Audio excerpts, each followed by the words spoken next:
Après Calvin Fonvieille, le pilote, eh ben, on a le team manager Loïc. Hein, Loïc, le manager du team MJC Evolution Yamaha.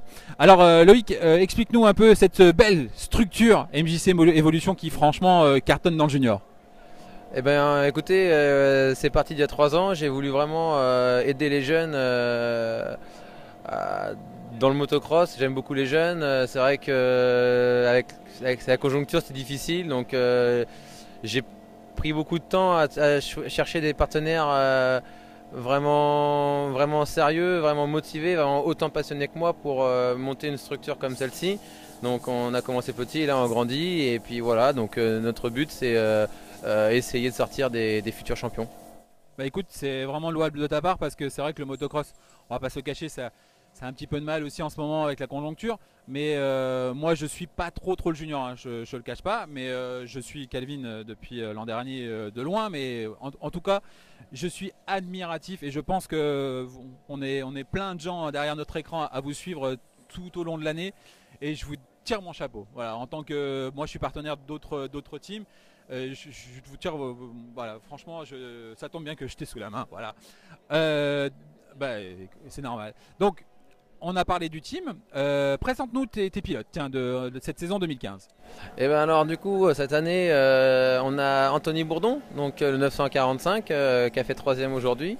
Il est vice-champion de France junior de l'année dernière. On a pris également Mathis Boiramé qui était troisième du championnat de France junior l'année dernière et qui a gagné d'ailleurs aujourd'hui en faisant 2 fois 1.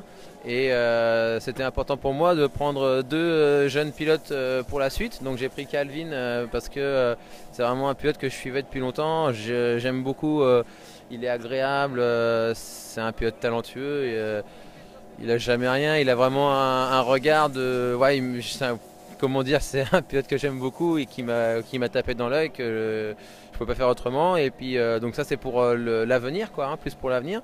Et puis j'ai pris également dans le même optique que Calvin un petit jeune Julien Duhamel qui est pareil, hein, qui a le même âge. Donc voilà, en gros on essaie de faire des paliers. Comme ça on a donc Anthony et Mathis qui sont on va dire les deux pilotes numéro 1 du team hein, qui visent les grosses places et derrière dans l'inspiration ils peuvent profiter donc de l'expérience, voir les points positifs, les erreurs de chacun pour ne pas les refaire l'année prochaine et puis voir comment que ça se passe. Et l'idée c'est de les construire, de les former, de leur apporter tout ce qu'on peut leur apporter. Moi j'ai fait 2 saisons, on a été champion de France junior avec Dercourt et vice-champion d'Europe. Avec Arbreton on a gagné des manches à l'Europe également et on est encore champion de France. Donc forcément on essaie de leur apprendre tout ce qu'on peut faire de mieux pour que plus tard ils volent de la proposelle de bonne façon. Bah écoute, vraiment, c'est très bien ce que tu fais. Vraiment, bravo. Je le redis parce que ça mérite des belles initiatives comme ça. En plus, une structure propre, carrée. Ça a l'air d'être vraiment ça. On se connaît pas. Hein, je n'ai rien à cacher. Je l'apprends à le connaître. Je le découvre. Voilà, je le découvre maintenant. Mais c'est ça qui fait aussi les charmes de nos vidéos parce que moi j'aime bien l'instinct, tu vois. Et d'ailleurs, nos internautes aiment aussi ce côté un peu instinctif, un peu sur le vif, quoi. Voilà. Donc, il y a l'Europe. Dans 15 jours, à Arco di Trento pour le retour du championnat du monde sur le sol européen parce qu'ils ont fait 3 courses overseas. Nous serons à l'Europe à Arco di Trento. Et pour finir, une qualité et un défaut chez Calvin. Alors chez Calvin, la qualité c'est qu'il n'a jamais rien. Je me rappelle d'une course où c'était les nations européennes juniors à Pakov. C'était la dernière course en 85. Il était grand sur la moto, donc il avait du mal au départ parce qu'il était vraiment grand, etc. Et pour son pays, quoi, pour la France, c'était une course d'équipe pour la France, c'était vraiment donné à fond.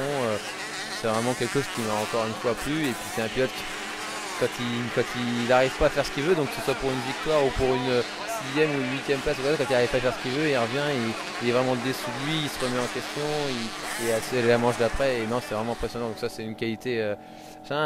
Et un défaut, je dirais que c'est peut-être le même.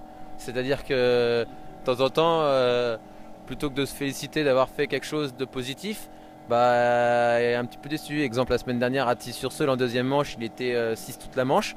Et dans le dernier tour, il tombe, un petit peu fatigué physiquement, il y avait un peu de boue, la moto était lourde. Il est tombé, il s'en voulait.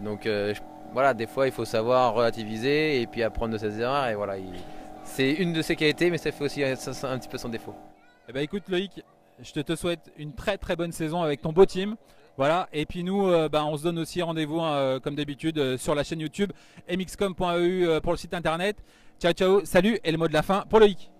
Je tiens à remercier tous mes partenaires parce que c'est vrai que sans eux ça serait pas possible. Donc Yamaha Europe est très important, c'est notre plus gros partenaire.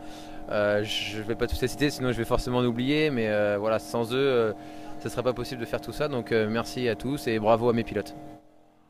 Eh bien nous on se dit à la prochaine. Ciao ciao, salut, bye bye.